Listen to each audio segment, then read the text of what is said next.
Good morning, everybody. This is lecture number one. Chapter is Relativity, Mathematical Methods in Physics, TYBS here. So today we are going to start the next chapter, Relativity here. In this case here we have to see what is the frame of reference. Then there are two types of frame of reference here: inertial frame of reference and non-inertial frame of reference. And next to that here we have to see what is the Galilean transformation here. So here, what is frame of reference here? So here we know that here. Suppose this is the particular point here. So here, if we have to find out the exact location of that particular point here, then we require some systems here. So here, without any system, we cannot find out the exact location or exact position of that particular point here.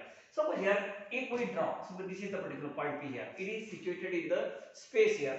Suppose here, so this is the axis here. So this is x-axis here, this is y-axis here, and it is z-axis here. Now then we can locate the exact position of that particular point here. So here in the coordinate system here, we know that here. What is the definition of the coordinate system here? It is similar to that here. What is the frame of reference here?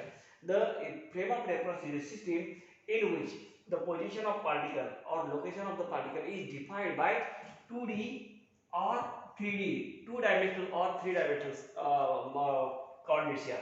So this is called the frame of reference here. So what is the definition of the frame of reference? The frame of reference is a system in which the position of particle or location of the particle can be defined by two-dimensional coordinate or three-dimensional coordinate here. So it is the definition of the frame of reference here. Now next to that here we have to see here that there are two types of frame of reference here. One is the inertial frame of reference and another is the non-inertial frame of reference here. Now what is inertial frame of reference here?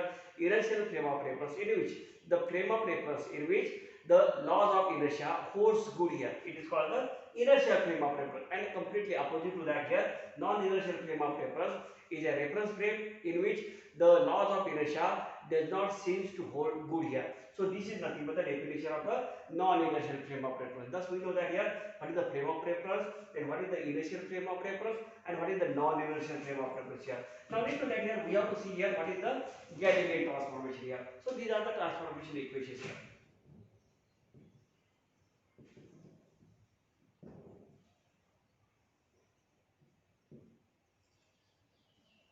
What is Galilean transformation here?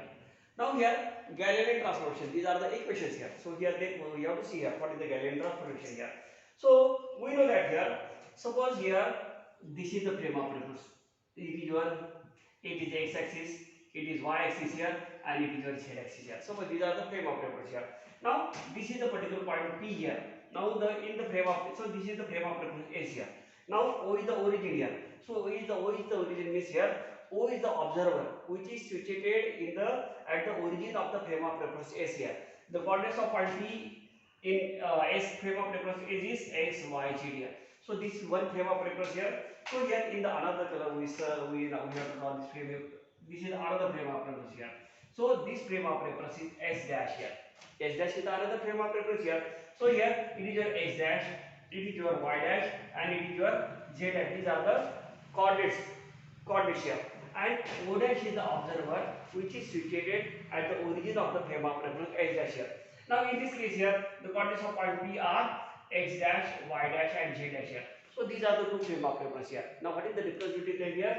The frame of reference S is at rest position here, and the frame of reference S dash is movable along the positive x direction here. So here for your information we draw this figure here. So then what happens here actually? What happens here?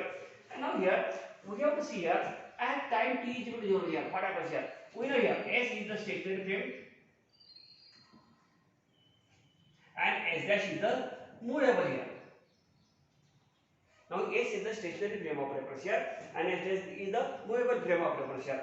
Now we have to see here what happens at time t is equal to 0 here. Now here this is the frame of reference S here. So here this is the frame of reference S here. It is your x, it is your y, and it is your z axis here. Now similarly at time t is equal to 0 here, S dash is the another frame of reference here. So it is S dash here. So here this is also S dash is the another frame of reference here. Now here it is O dash is the observer here, and in this case here in the frame of reference S here O is the observer here. So remember here S and S dash are the two frame of reference.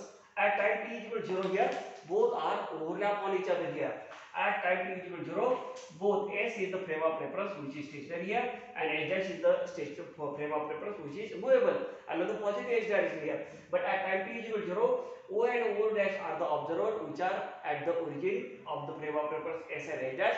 Both are overlap on each other here at time t is equal to 0 here. Now here then we have to see here what happens after some time here. So as we know that here S is the stationary frame of reference and H dash is the another movable frame of reference here. So we have to draw the another figure formula here. So here this is the frame of reference S here. So here integer S is the frame of reference. It is X, Y and Z, these are the coordinates here, and O is the observer which is situated at the origin of the frame of reference S here. Now here as we know that here S dash is movable here. After some time t here, this is the new position of the frame of reference S dash is. This is the new position of the frame of reference S dash here. Okay. Now here it is your X dash, it is Y dash and Z dash. These are the coordinates of frame of reference S dash here. And O dash is the observer which is situated at the origin of the frame of reference S here. So here, see here, this is the particular point P here. So here, this is the particular point P here. For frame of reference S here, the coordinates of point P are X, Y, Z here. Similarly, for frame of reference S dash here, the coordinates of point C and point P is X dash, Y dash and Z dash here. Now these are the coordinates of point P in frame of reference S and frame of reference S dash here. Remember one thing that here, S and S dash are the two frame of reference here. S is stationary and S dash is movable frame of reference here. S dash is the movable frame of reference and the moves around the positive X direction here. P is any point here which is at distance. Now what is the position of the point P from frame of reference S and frame of reference S dash here? So here O is the observer. He observed that here. So here after some time t, this is the, now here the frame of reference S dash moves with velocity v along the positive direction here. So after time t here, we know velocity is equal to length per unit time here. So what is the distance covered by frame of reference S dash which moves with velocity v along the positive X direction here? Then what is the distance covered by the frame of reference H dash here? As we know that here at time t is equal to 0, O and O dash are the observer which are situated at the origin of the frame of reference S and H dash overlap on each other here. After some time t here, this is the new position of the frame of reference S here, S dash here. So here we know here velocity is equal to length per unit time. So distance covered by the frame of reference H dash within time interval t as the frame of reference H dash moves with velocity v along the positive X direction is, this distance is nothing but the vt here. So here this is nothing but the vt here. Now the position of the point P, what is the position of point P from the origin of the frame of reference S here? So this distance is x here. So we know that here this distance is x here. Similarly, from the position of the point P from the origin of the frame of reference S dash is, it is your x dash here. So here, we got the information here. Then we have to find out what is the transformation equations here. So we know that here H dash is the frame of reference which moves along the positive X direction here. After some time t, this is the new position of the frame of reference H dash here. O dash is the observer which is situated at the origin of the frame of reference H dash here. So after time t here, the distance covered by the frame of reference H dash is vt here. Okay, now P is any point here. The coordinates of point P in frame of reference X is S, Y, Z here. The coordinates of point P in frame of reference H dash is X dash, Y dash and Z dash here. So here the particular point P is P from the origin O is X here. So here the coordinates of point P are X, Y, Z here. So we have to define the position of point in case of X, Y, Z here. These are the coordinates here. And similarly, in case of frame of reference H dash, the coordinates of point P are X dash, Y dash and Z dash here. So this the same position of the point P from the origin O dash of the frame of reference H dash is X dash here. Then what is the relation between X dash and Vt? It is very simple that here we know that here X dash is equal to X minus Vt here. So this is equation here. So what is X dash? X dash is equal to X minus Vt here. So this is simple equation. Suppose it is equation number 1 here. So then what is Y dash? Y dash is equal to Y, Z dash is equal to Z and T dash is equal to T here. So Y dash is equal to Y and Z dash is equal to Z because there is no any motion of the frame of reference X dash along Y axis and Z axis. So Y dash is equal to Y and Z dash is equal to Z here and T dash is equal to T here. So it is equation number 2. It is equation number 3 and it is equation number 4 here. So here this is the set of equation here. So here this is the set of equation here with denoted by this Roman 1 here. So these are the Galilean transformation here. What is the x dash? X dash is equal to x minus vt, y dash is equal to y, z dash is equal to z, and t dash is equal to t here. So these are the Galilean transformation here. Then what is the inverse Galilean transformation? That we have to see here. What is inverse Galilean transformation here? Very simple that here. So here, as we know that here, we have to rewrite this equation. It is your x dash is equal to x minus vt, y dash is equal to y, z dash is equal to z, and t dash is equal to t here. So here this is nothing but the Galilean transformation here. What is inverse Galilean transformation here? We know that here x is equal to x dash plus vt dash, y is equal to y dash, z is equal to z dash, and z is equal to z dash, and t is equal to t dash here. So this is nothing but this is the inverse Galilean transformation here. So remember here. So here this is nothing but the inverse Galilean transformation here. Then we have to find out what is velocity, what is acceleration here, and we have to show that here acceleration is invariant under Galilean transformation. How to show that here?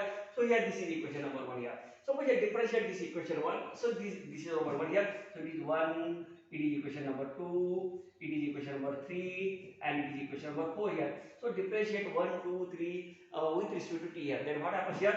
We know that here it is dx dash by dt is equal to dx by dt minus with respect to t here. So minus v here. So we can write here vx dash is equal to vx minus v here. So we it is equation number 5 suppose here. Similarly, so we can you write it this way here? Vy dash is equal to vy, and vz dash is equal to vz here.